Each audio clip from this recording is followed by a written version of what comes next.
Welcome to the Medical Fitness Podcast, powered by the Medical Fitness Association and the Medicine Rehab and Fitness Institute. Today's guest is a close colleague, friend of mine, someone I work with on a day-to-day basis, Joshua Lyons. Joshua is the CEO of Pinnacle Lifestyle Medicine and someone I'm really excited to introduce today. Josh and I actually really met about 7 years ago, a little over 7 years ago. I was fresh out of school, coming out of Duke University, and came home for what I was kind of figuring out to be my PT interviews. I was interviewing at like 5 or 6 different PT groups, and this clinic in town had an opening that I had no intention of taking, by the way.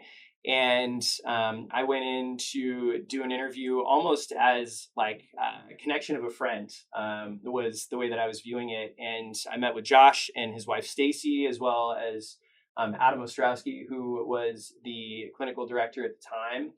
And in 60 minutes, I went from disinterested to doing anything in a practice in my hometown to completely sold and willing to take a job that I was really excited and interested in because of the content of our interview. And I'm just really excited to introduce Josh because I fully expect that you will understand kind of his perspective on fitness and how the broader scope of medicine, for me as a physical therapist, I had a limited idea of what being a physical therapist meant for health promotion for my patients. And after that interview, and even over the last 7 years, my mindset has grown.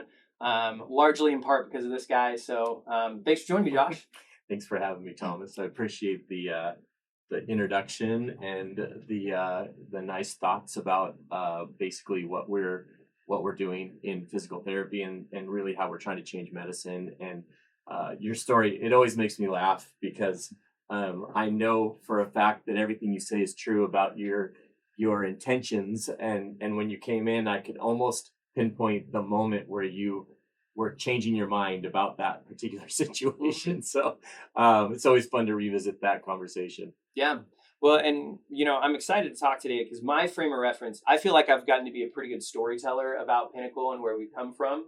But even that, Pinnacle was 14 years into its existence by the time I came around. Mm-hmm. And, what I'd love for you to do even is just start with giving the listeners some background that I can't give, which is, where we came from the start, how you and Stacy kind of got started with Pinnacle, and how it's evolved over time to be what it is today. Yeah. Okay. So let's start with a full statement of disclosure. Yeah. I am complete. My education and background and even knowledge base comes completely outside of medicine. I am a social studies teacher by education. I taught social studies, junior high social studies, world history, U.S. history for 10 years prior to entering into the medical field. And I think that a lot of people might appreciate that with that, I brought a different perspective on medicine and even the role that medicine can play in the lives of our patients. So we start there. So of course, you've mentioned Stacy. Stacy, being my wife, is the physical therapist that we built Pinnacle Physical Therapy on. So in September of 2004, we opened together our first practice in Maple Valley, a very traditional outpatient physical therapy practice. At the time, I was still teaching, and Stacy opened Pinnacle on that date. And so essentially, in our community of Maple Valley, we were trying to break into an existing kind of community where there were existing referral patterns and practices, and the orthopedic surgeons were pretty loyal to another group, and it really required that Stacy build a practice on really two primary modes of kind of, I guess, referrals. And that would have been, the first one was based on primary care referrals. So general practitioners who at the time in 2004, we're really in an era where primary care physicians are looking to physical therapy as, for lack of a better term, kind of a dumping ground for musculoskeletal general pain that didn't require an orthopedic referral.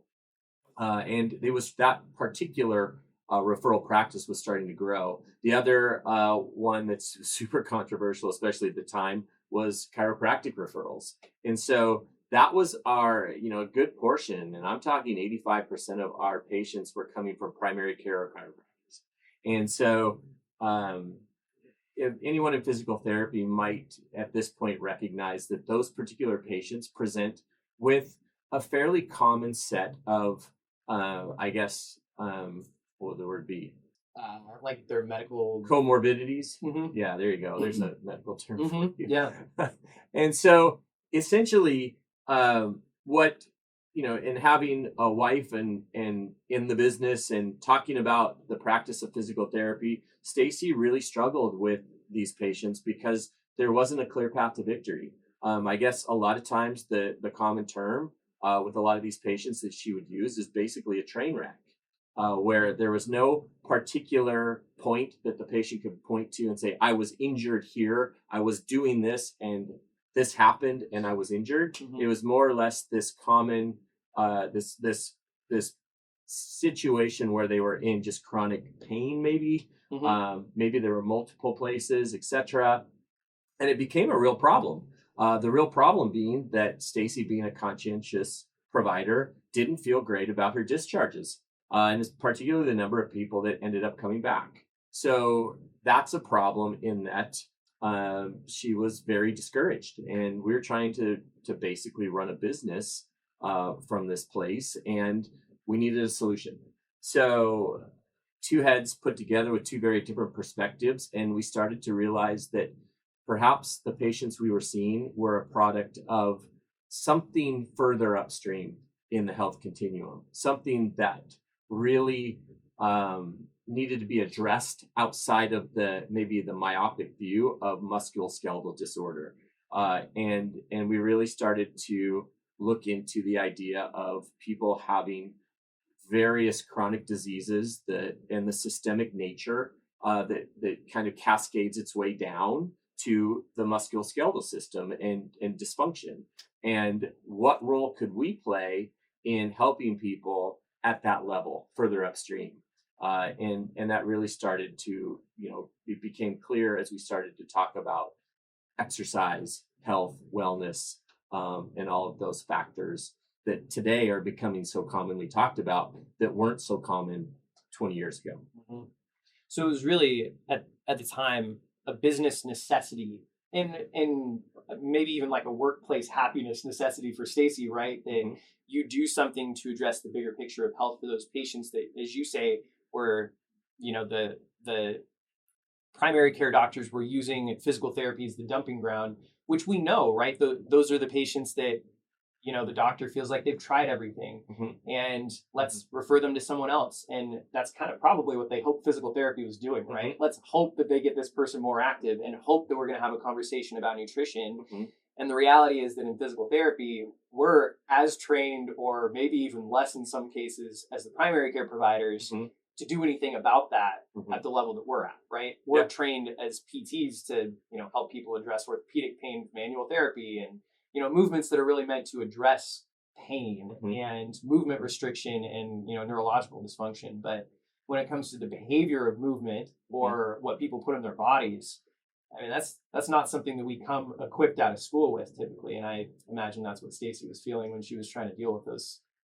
Precisely. And what we know now mm-hmm. is that, of course, she wasn't the only one. Mm-hmm. That this was a, as we look back on the last 20 years of practice, there's and it continues to be a substantial issue with provider burnout, with this feeling of maybe what you might call imposter syndrome, mm-hmm. this idea that you're expected to solve these issues for people when deep down that maybe there's more to it, and so it absolutely became a very necessary part of our thought process, because we were facing the constant turnover mm-hmm. of younger therapists who just were having a very difficult time under those circumstances. Yeah. Yep. So there was clear impetus to do something different. Yep.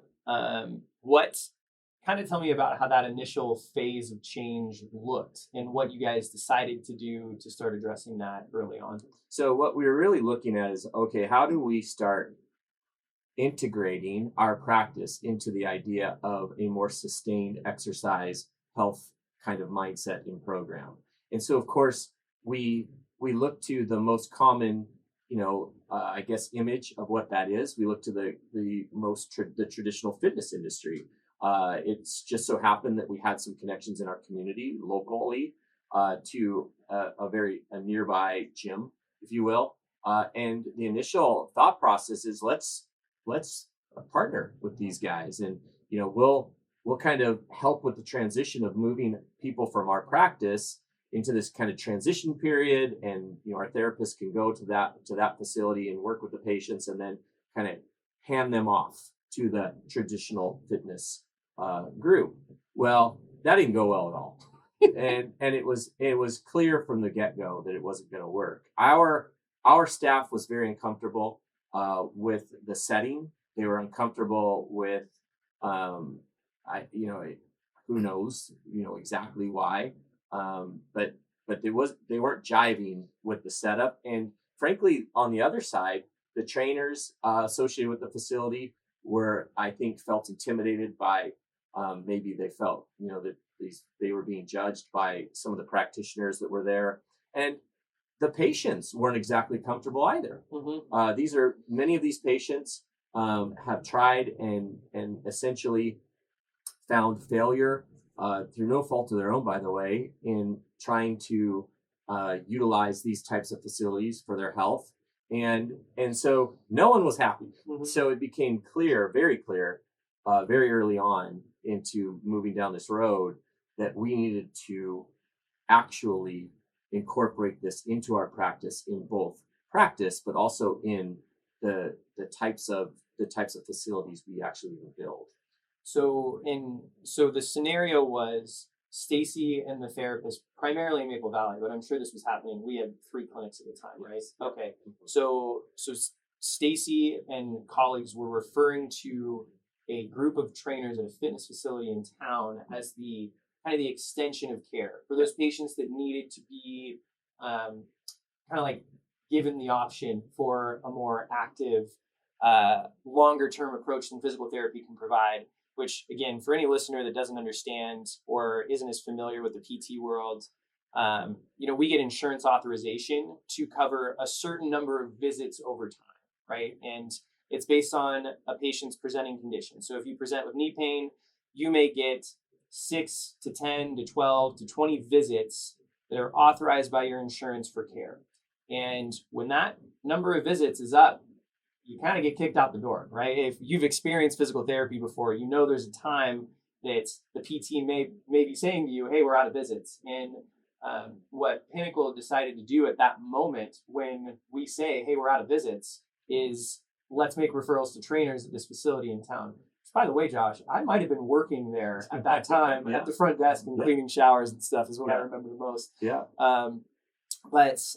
So making referrals to that gym, and there were just problems with that referral pathway. It's difficult for all kinds of reasons. Stacy wasn't the only therapist at the time, but also referring to someone off-site, all the challenges related to that. Mm-hmm. Yeah, I guess at the end of the day, what we failed to recognize because of a lack of an example, a different type of example, is the traditional fitness model is not set up for this type of care delivery in many ways. And, this is, good for them on the business model, but the traditional fitness model, really the way it works in most cases is to build a facility, sign up as many people as you possibly can, and hope that most of those people don't come, and that they just continue to pay their monthly fee. And I apologize if some people may rail against that, but that really is what it boils down to. And there's nothing wrong with that. There's plenty of people out there that know what to do and join a facility and find the equipment they need and perform the exercises that keep them healthy. That's great.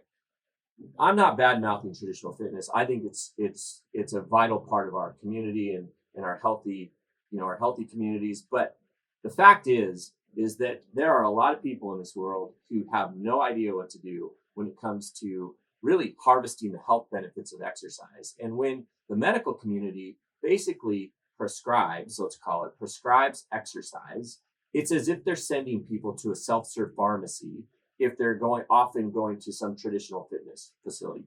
And maybe they find a trainer that can help them in some capacity, but that trainer does not have a medical background.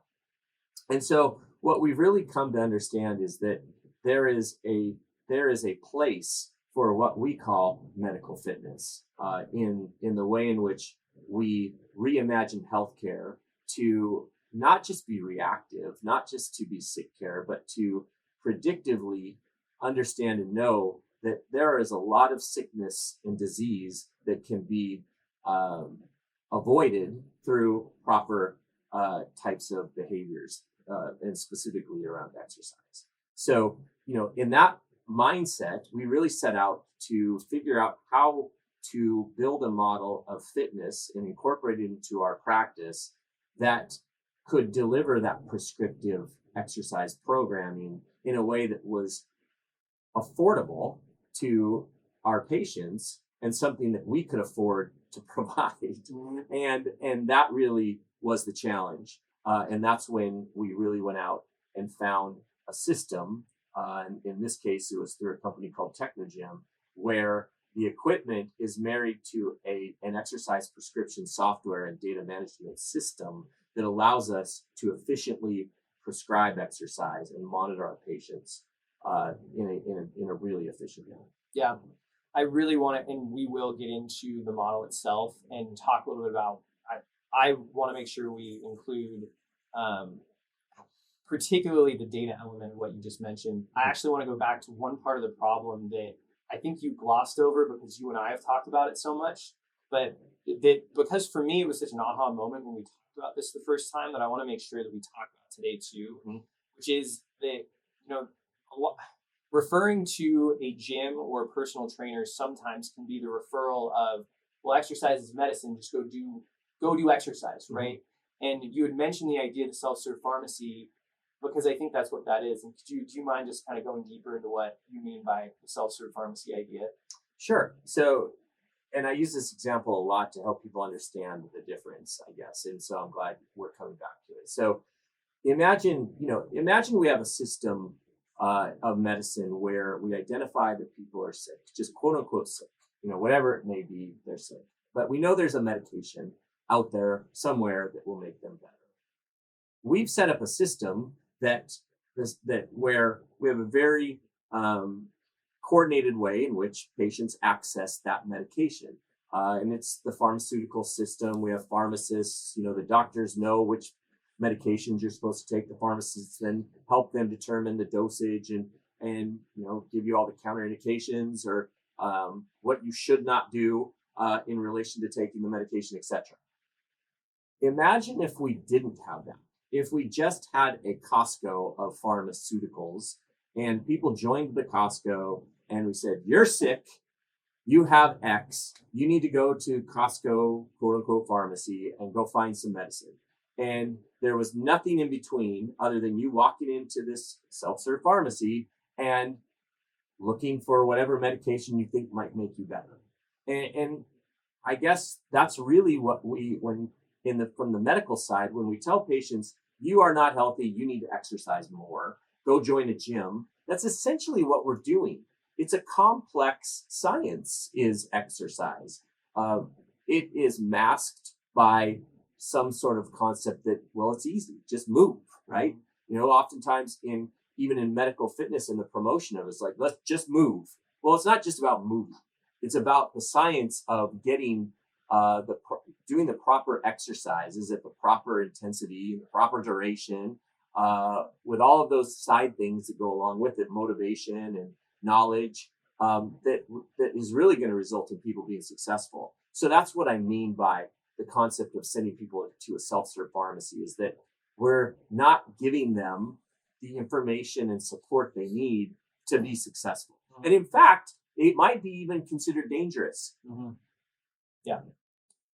So that element to me is really, it's one part of the why making a blanket or vague referral is really difficult to see success. And I think there's a lot of medical providers that say that they're referring or trying to promote a more active lifestyle with their referrals, or with their plans that they provide to patients. And the reality is, if you just provide the go move more or go exercise and don't get into the details or provide a program that can support people at the level that they need to, that is often a prescription or a recommendation made in vain and may not be actually helping people.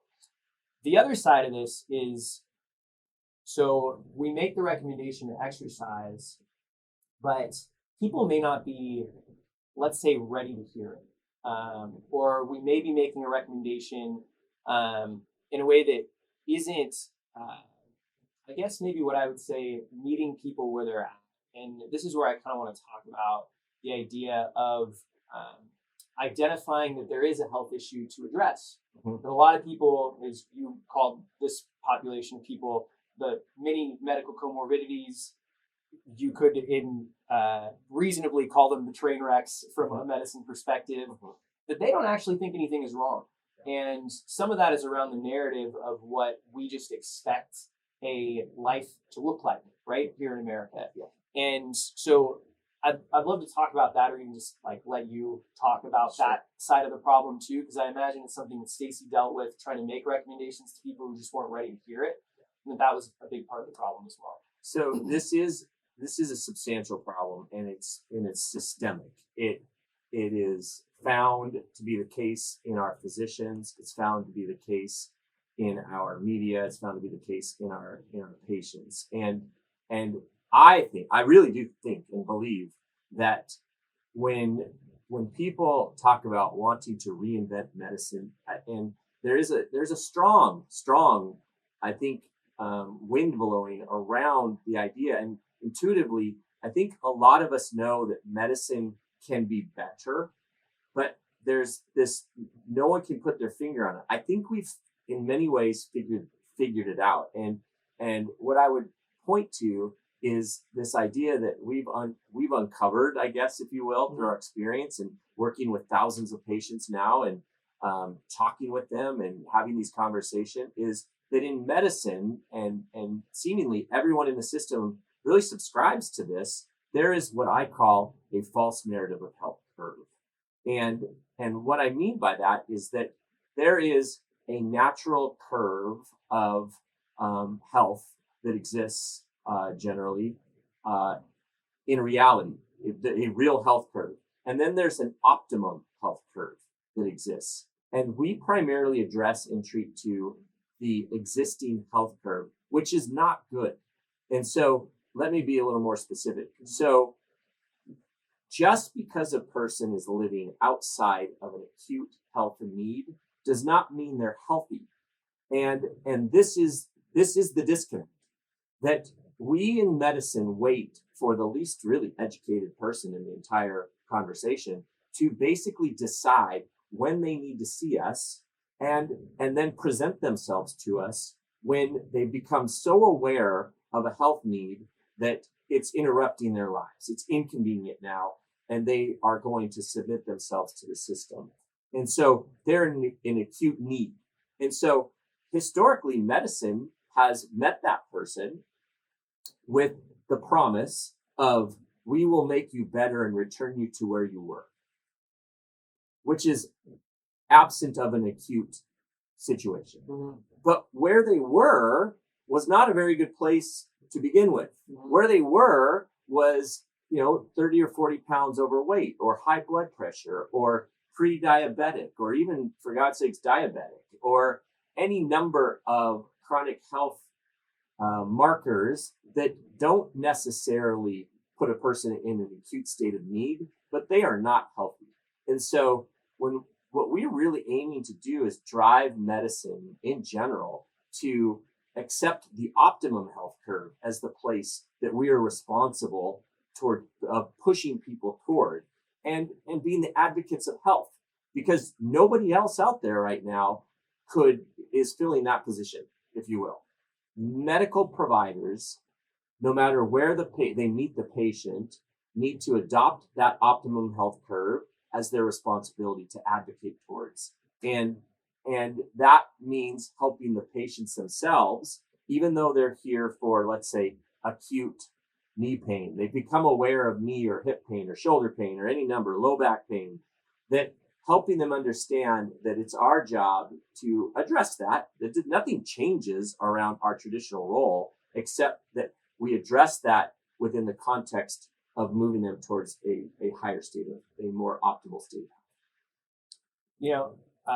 I want to go back to my interview as a PT, before I'd even started practicing, because the aha moment that happened for me was we were talking about diabetes and type 2 diabetes specifically. And what we were talking about, what I knew pretty confidently was that physical therapy is impacted when a patient presents with type 2 diabetes.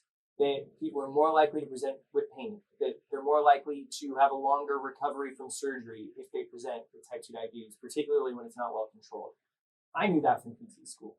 But the conversation we were having about diabetes wasn't that. It was more that, in my role in medicine, we can actually do something about it. Like, we should be talking to people before that disease is acquired to talk about prevention. And what I learned in school, and I would challenge any medical provider listening to this right now, if your note ends with return patient to prior level of functioning, this is exactly what he's talking about. That's what reinforces the sick care model. It is, you only present when you're sick. Let me get you back to whatever state you were at before. Prior level of function is the words that we use in physical therapy. And that is when I am done with my literal responsibilities, and reinforced by the insurance payer system. Unfortunately, that's what they pay us for. Yes. That doesn't mean that we have to be victims to that system, but it is part of the situation that we get paid to help people get back to their prior level of function. And then insurance is like, hey, you're kind of done, buddy. So I really appreciate you giving that background and talking about the false narrative of health curve, because I think it is a really powerful. It's a powerful image for, and what I should do, I'll make sure that we post an image of this on the podcast page of the health curve, because it's hard to imagine without having seen it, but it's a really powerful visual too in graphic form. Well, you actually, and let me go back to something you were talking about, because I think it's a really important consideration in providing a different lens to see our role and even the way in which we work with our patients. So you're right, insurance does reinforce this concept, but we should not allow it to do so. And I actually think it's professional laziness, to be honest with you. The fact is that insurance in any other industry is bought and purchased and expected to cover unforeseen acute situations, right? You get car insurance because maybe you're in a car accident and you need to be fixed. You know what car insurance doesn't pay for? It doesn't pay for your oil change. It doesn't pay for you any kind of maintenance that would keep your car in good shape and continue to have it run in a manner that you don't expect acute breakdown. I mean, eventually the aging process in a car will take care of that and you will have acute breakdown. The aging process in human beings eventually will lead to acute need. But the fact is insurance, and we just all have to start to get our heads wrapped around this. Insurance is not meant to pay for everything relating to medical care. And so when we're talking about preventative care, preventative maintenance, the idea that maybe a patient should and could reach into their pocket in the form of a cash pay model and pay for services related to prevention should not be a barrier to us moving forward with this. In fact, we should accept it, embrace it, and help our patients understand its value. And I think that's a big problem in a lot of people moving through this process into this idea of healthy care, or the idea of prevention. Yeah. So this is a really good time to segue. You started to share a little bit about what the medical fitness model can look like and what ours has looked like. I'd actually like maybe even specifically to talk about the development of Pinnacle's medical fitness services. I guess maybe tell me first, what did our first step at doing medical fitness, not the referral out to the gym, but our internal services look like, and maybe tell me a little bit about how that's developed over time. The Medical Fitness Podcast is brought to you in part by the Medical Fitness Association, helping fitness professionals and medically integrated fitness centers achieve their full potential through education, certification, and networking opportunities.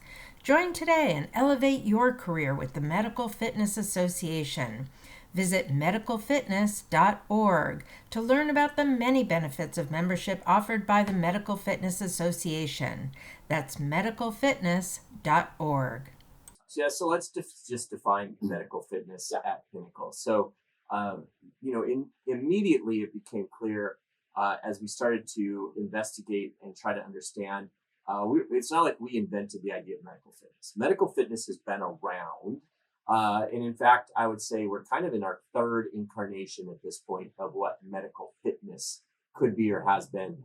And so the examples 20 years ago that were available, most of them, to be honest with you, presented as what I would call medical fitness by proximity, where a hospital or medical group plants a very traditional fitness facility on the campus of, wherever they are. And so the idea of medical fitness is we're close to doctors. There's doctors across the parking lot from us. And other than that, everything was very much similar to what you'd see in a traditional fitness model. And that is not, in my mind, medical fitness. And if that offends somebody, I'm sorry, but it is not. It's traditional fitness masked as medical fitness. So medical fitness to me is really an integrated mindset into how we can take the baton from traditional medicine and carry it through to the preventative side and even treatment side of chronic disease. And so essentially, in our model, medical fitness replicates the scientific method. And that really is the backbone of what medicine is. So, in doing fitness that way, we diagnose, and I get myself in trouble because we don't diagnose disease. And and being led by physical therapists and then exercise physiologists, we're well aware of our limitations of who we are in the traditional medical model. So we're not diagnosing disease, but we're diagnosing what the patient needs physically in the form of exercise against, I guess, the diagnosis that comes from further up the chain, whether that's diabetes or heart disease or high blood pressure. And we marry the idea of what the patient can and should be doing physically with that diagnosis. And so then from there, we really determine and identify an intervention, which is, we prescribe and dose exercise in the manner that we think is going to produce the best results against their disease.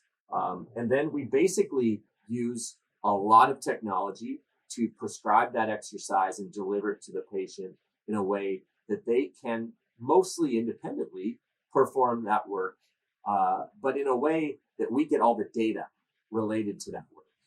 And so we know exactly what our patients are doing in the form of how much weight they're pushing or pulling, how much cardiovascular work they're doing, how much time they're at the appropriate intensity levels, that they're going to get the cardiovascular benefits that we seek from exercise. All of that data is recorded and observed by that patient's exercise physiologist.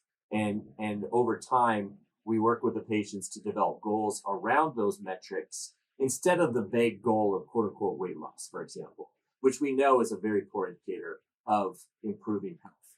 It helps. It's a helpful metric in seeing some improvement, but we find it to be extremely demotivating and in many cases for our patients, because oftentimes patients, if they're doing the appropriate work, either aren't losing a ton of weight because of the transition between fat and muscle, or in fact, they might even be gaining weight at times. So we really work to motivate and educate our patients around the health metrics that we seek to move.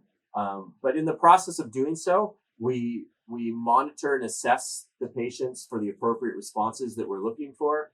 And then if there's progress to be made, we modify the prescription and the dosage to make sure that we're getting the maximum benefit out of exercise. And then all of that's being documented in a way that would replicate, it'd be very, if a physical therapist or a primary care physician was looking at, the record, it would be very familiar to them because we're documenting the same way that they would around, the goals and the progress and the metrics, etc.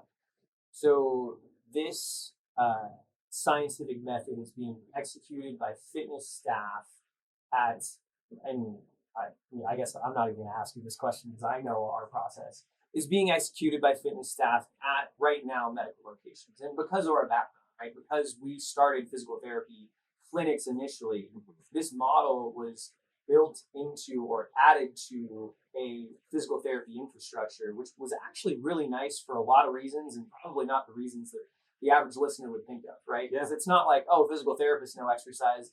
They'll refer to the exercise people because they know exercise. That actually has not necessarily been our experience, but it's more of the electronic medical record that PTs use. It's actually really nice for fitness professionals. The clinic infrastructure from what equipment exists is sometimes a good start, but our clinics have benefited from adding the fitness service and the equipment associated with the fitness service on both the PT side and the fitness side. So we do this in a medical setting in what we call lifestyle medicine clinics. They're not physical therapy clinics, but physical therapy is part of the service line executed at those locations. And then, as you're mentioning, I think one thing I'd want to go back to is the diagnosis part, because you're right. The fitness professionals are not diagnosing medical disease, but what they're doing is testing and identifying deficits and looking in the chart. I mean, if you think about an integrated medical approach, they get information from the doctors, from the PTs about what a patient's history is and what current conditions they have. And the goal is, I mean, if someone presents with high blood pressure or they're trying to address their cholesterol, or, one of the things we test with everyone because of the equipment that we have, we get to look at VO2 and strength testing. Those are all things that we'll look at as the initial kind of status check when we start, and we'll set goals based on those, particularly areas of deficit for the patient and areas that we need to improve. And that's what you're talking about with goal setting, right? That we're going to include goal setting of that nature, not just get to the gym 2 times a week or, the other like behavioral kind of things you think of at a gym.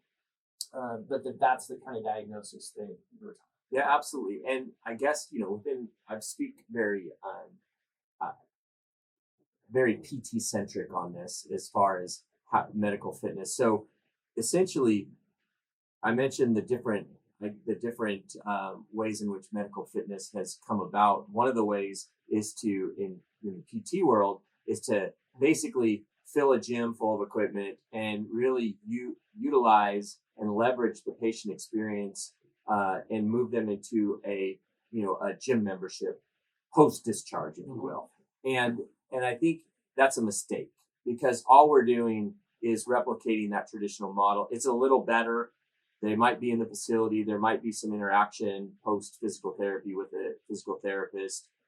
There could be some good things that happen, but we're not intentionally bringing that PT care plan and the idea that these patients need to be moving much more and that we need to address their higher level health conditions in an integrated fashion. So, at Pinnacle, all of our physical therapists in our lifestyle medicine programs, they're required when appropriate. And by the way, 75% of our patients qualify as appropriate in terms of need. They're at risk. They have an at-risk situation in terms of chronic disease. Our physical therapists are required to build into their plan of care an integrated exercise program where virtually we're eliminating the concept of quote unquote discharge. There might be a transition towards, that more sustained exercise program as we move through the process. But there really is no discharge, if you will. Yeah, that's great. Even in a physical therapy clinic where there are professionals practicing in that space, it's really easy to foster a medical fitness by proximity situation. Correct. Because what makes it medical is the medical process, is the scientific method applied to every person. Something else that you mentioned that's really important is the traditional fitness model of essentially passive membership, which the idea is if you know what you're doing, go and no one will stop you from doing that. Right. Have the space, have access to whatever you want to. We will have all the best amenities for you to go do it by yourself. And our medical fitness model is kind of the opposite of that, right? Where you're here because do it by yourself, figure it out on your own. Choose your own adventure. Choose your own adventure is not the appropriate first step for you. No. And that can happen in a PT discharge model too. Yeah, it sure can. And, this is where we fight ourselves. And we've spent 20 years trying to reconcile this, is that a lot of our practitioners, meaning our exercise physiologists, struggle with the most dominant image of fitness and feel this internal need to basically entertain our clients and entertain them with new exercises and new different types of apparatus. And we've had, you name whatever it is that's out there, we've had a request to have it, whether it's TRX and whether it's kettlebells or whether it's all these things. We have a very stringent and a very intentional way that we aim to deliver exercise. And if people end up having fun with it, great, but we're not here to entertain people, and nowhere else in medicine would you say that exists either, right? You wouldn't go to your primary care physician looking for entertainment. This is business. We're going to get down to business, and eventually, hopefully, our patients learn enough about exercise, become confident enough in exercise, and perhaps someday can leave our care and move to a traditional fitness facility, find success there, and be entertained.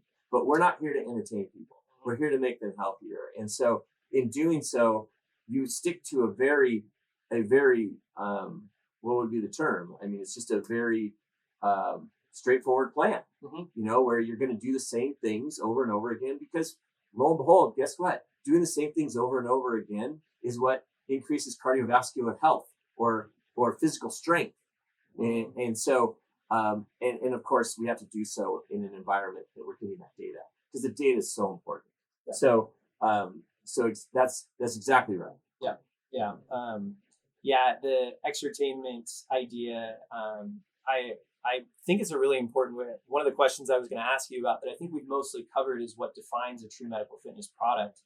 And so much of it is, what do we not allow ourselves to get distracted by that feels like what fitness should be, which is, is there a group class with all the fun things that I would want to do?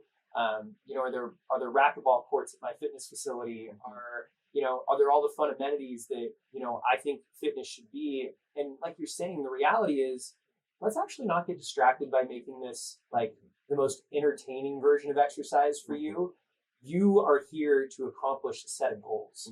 And what helps you accomplish that set of goals are consistency and the right set of modalities prescribed. And it's not much more complicated than that. And monitoring your results and progression. Well, right? Get a load of this. This is super interesting. So when you present patients with clear goals and you help them identify those goals, and you present them with clear data that shows they're making progress over time, and you share that with them consistently, and you continue to come back to the goals and see which goals are being met and how they're being met, and that their time and their money investment in these activities are working, guess what? They're motivated.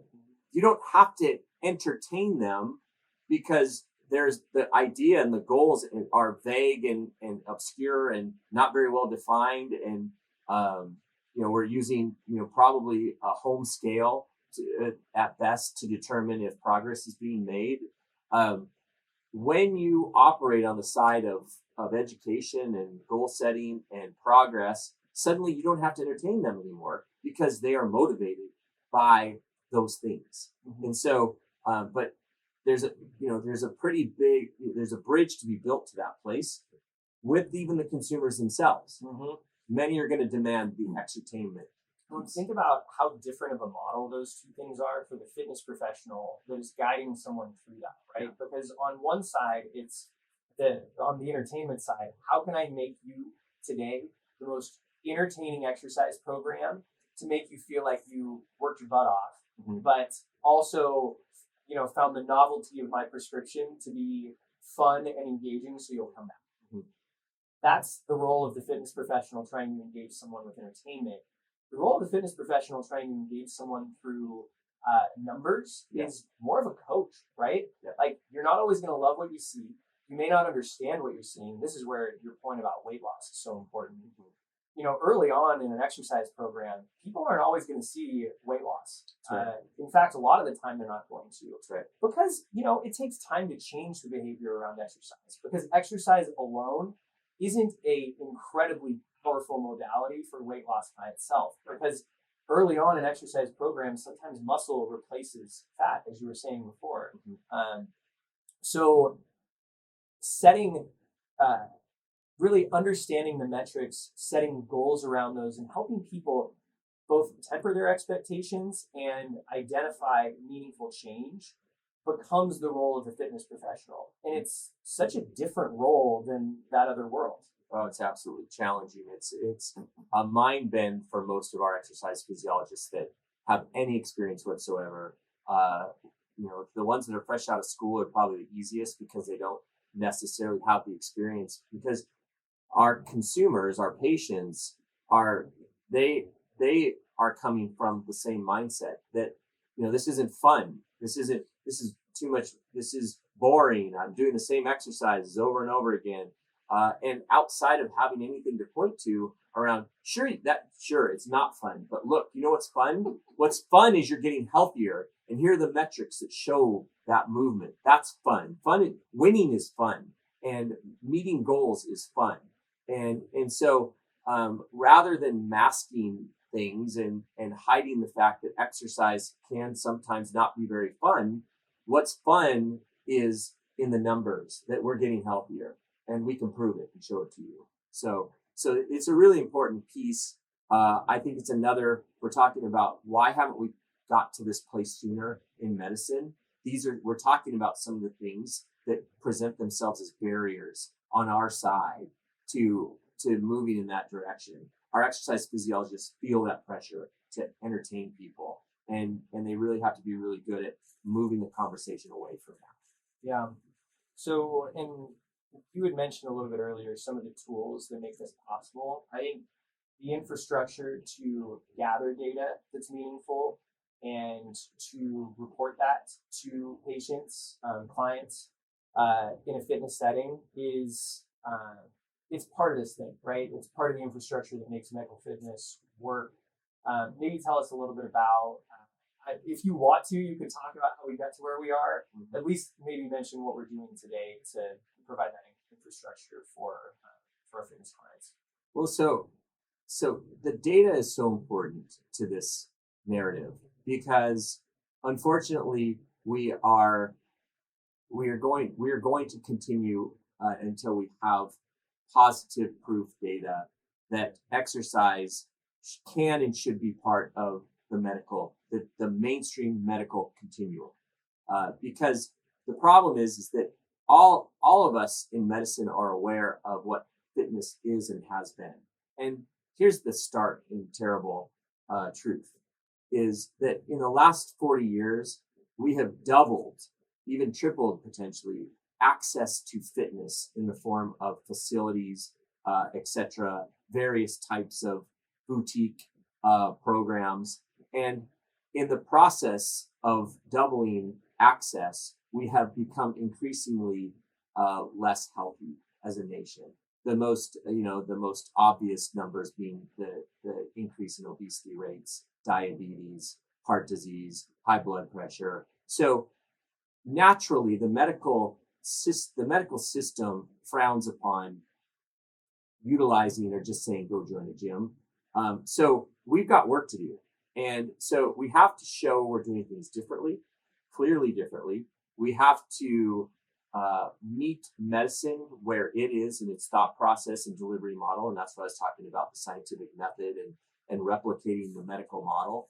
And then we have to produce subjective and objective data, both that prove medical fitness works. And so how do you do that, though, in an environment where there's no great payer model for it, which is a challenge? And then how do you do it efficiently so that you don't have this army of data processing people and entry people, writing it all down somehow and then making meaning out of it? And that's a really important part that I just, the whole, how do we get meaningful data? So the system we use, we are very data driven in both the metrics that we aim to move people on, and then the metrics that would show, why those particular metrics are moving. So what is the patient doing? How much have they done? And what has that meant to the metrics we care about, the biometrics that we care about? And so, the process we currently, or I guess the system we currently use is we built on is using a company called Technogen's equipment, which is exercise equipment, standard, in some cases, cardiovascular machines, if you will, and then more of a weight-driven system that's centered around weight stack pulley systems. More recently, some really cool motor-driven types of equipment that basically feeds all of the data relating to the exercise program into the system that we can then marry against all the biometric information that we've obtained through the system as well. So we have a very clear view of two things: what's going on with the patient and what we need to further to get further progress from them. And then in aggregate, how our populations are responding to our interventions and programs. And that data proves out that when people perform these sustained programs or are involved in them, here's the data, Dr. Smith. These are your 50 patients who've been in the program, and 35 of them out of 50 after 8 weeks have returned to some normal level of blood pressure, for example. We have data that proves that. And until as an entire group of medical fitness professionals, until we're able to do that, it's gonna be a hard road uphill. Yeah. I appreciate in this conversation too, the we in this case sometimes is we, a medical fitness world. I love that you always take responsibility to be part of that world. Yes. At times is us Pinnacle too, yeah. Right? But I really appreciate how much of the emphasis that answer was around data, both at an individual level, how meaningful that is to the individual patient that you're working with, but also at a health systems level. That if we want there to be any meaningful recognition by the medical community that fitness deserves, not just because exercise is medicine is a quote and because we can make meaningful things happen in a research setting, but in my real program that I run at XYZ Hospital, that we are making meaningful health change because look at my patients, look at the information I've acquired and summarized. And, there are people out there, I guarantee somewhere, that are doing this by hand. And I really feel for you. That must be a ton of work. What Josh is talking about is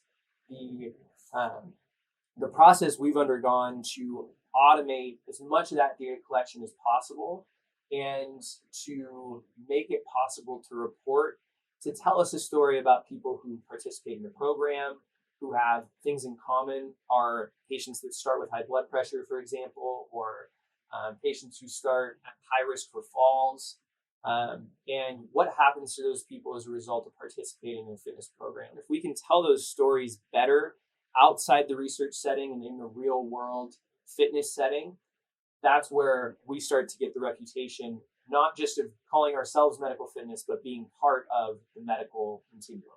Yeah, and the difference here. So the idea of data in exercise obviously isn't new. it's, data and exercise, wearables and the ability to wear a watch and then go on a computer somewhere and see what you've done, today and what you did over the last week and over 2 weeks. Nothing that's been around. And of course, anybody could go out and buy a watch and get that kind of information. I think the difference that we're talking about is there's a reason why a lot of people abandon that technology over time, because it doesn't mean anything to them. So if I wear a watch and I can see what I did over the last 3 months, I know what I did because I did it, but maybe it's a reminder. Like maybe I feel good. I can look back and see what I've done, but otherwise, what does it mean against what I'm trying to do? And so in medical fitness, the first step is help people understand what exactly are you trying to do. And that's the whole process of walking them through the goal setting and whatnot. And then once we know what they're trying to do, we are going to marry the biometric information relating to that person's condition that they present with in essence. And that doesn't mean again, let's go back to this, they're not sick necessarily, they're just not optimally healthy. And so from that condition, how do we look at what they're doing or have done and what we want them to be doing from an exercise standpoint? And how do we put those two things together to make meaning for us and what we need to do for the patient, but also what it means to the patient themselves. And so that's a distinct difference. We data isn't magic. We don't just collect it and out jumps meaning, out of this box. You might have a boatload of data that you're collecting on your patients, but you've got to make meaning of it to have it be a valuable part of the process. Yeah, it's funny. It'd be really funny to present this in front of a big audience of people and get to see their reactions. As you're telling me this, I'm like, yeah, man, I know, because I've spent the last 2 weeks trying to dig through our data and make sure that it's telling the story that I want it to be telling, and that we're categorizing people the right way and looking at the right numbers. And it's hard work, but getting to the place that we're even at now, where we're doing that work and trying to tell those stories, it's a huge accomplishment to be where we're at and doing that work. And, if we had time, I'd start talking about our cardiac rehab outcomes.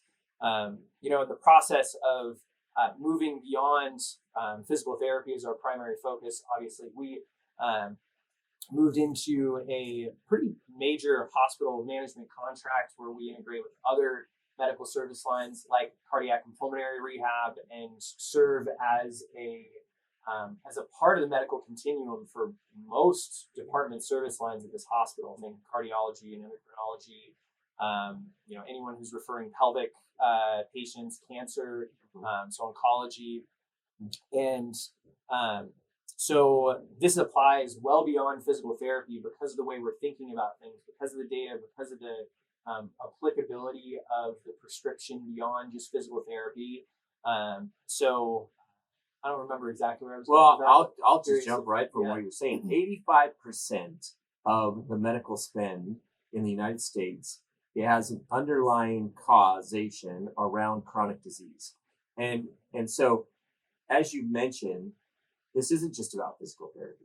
Every single medical specialty, including those that you wouldn't even necessarily think, orthopedic surgery, for example, and all of the patients who do not qualify for an elective surgery because of their poor health. Every single medical specialty, if we're talking about extending the medical continuum and extending the plan of care above and beyond that acute phase that we have historically operated on the backside of an acute condition, but also on the front side, as soon as we can identify people that are at risk, really working across multiple and all medical specialties is where the promise of medical fitness lies. We have that opportunity, but we have to prove the value. No one necessarily is going to sit down and argue with anybody around the effectiveness and the importance of exercise, particularly in terms of health. No one's going to argue against it. But there's a difference between someone who is agreeable to your concept and who's completely bought in to your concept. Bought in means they believe that there can be no other course of action other than to include exercise as part of the medical thought process. Agreeable just means you're not going to argue against it, and you'll be a passive denier of the importance. So we have to prevent strong evidence that these programs that we're providing our patients in the form of medical exercise and fitness are doing the work that we say it does. Yeah, it's great. Totally agree. There's been a ton of what I would consider to be really valuable information that you've shared and insight. The kind of stuff that for me has kind of kept me going at certain times. I'm curious though, just as we wrap up, if there's any additional advice or perspective that you would provide fitness professionals, business owners, people trying to get into this medical fitness world as they continue forward, if there's any advice you give them. I have strong advice. I think that if someone wants to move into this particular place of offering fitness in a different paradigm or lens, really abandon your thoughts around what fitness has presented itself in the past as, right? So really abandon and completely remove yourself from any biases or even belief systems around fitness and that of traditional fitness. Whether it's how you would build a facility, or what kind of equipment you would have, or how you would, what kinds of programs you would offer, or, so for example, we always talk about this, semantics matter. We don't have gym members. We don't have members in our facilities. We have programs that people enroll in, and therefore they become our patients within those programs. And so we don't have members. Now, those people in those programs, don't get me wrong, they pay a monthly program fee. And, if you strip off all of the different levels, it looks a heck of a lot like a monthly membership fee. But we don't do memberships. We do programs. And that's just one example. But really think about fitness in a different way. Think about, if you're applying a lens, apply the medical lens. Would this be something that the medical community would recognize in our practice? And would they support it? And would it be something that they could communicate and even understand? And so that would be that's my biggest piece is, frankly and honestly, don't be an imposter, because it's not going to do you any good. If there's one thing the medical community is good at, it's identifying imposters and shoving people out. And so really be authentic and intentional in really delivering something very different from what maybe we've traditionally known as fitness.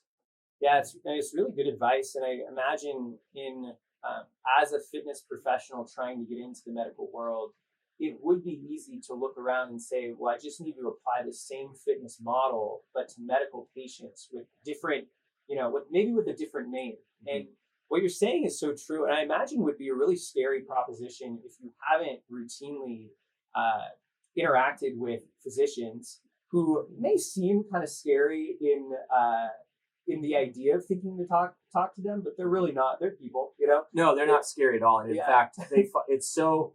If you're having the right conversation, if and Frank, to be honest with you, you're going to need to operate in this manner to basically gain credibility to begin with, right?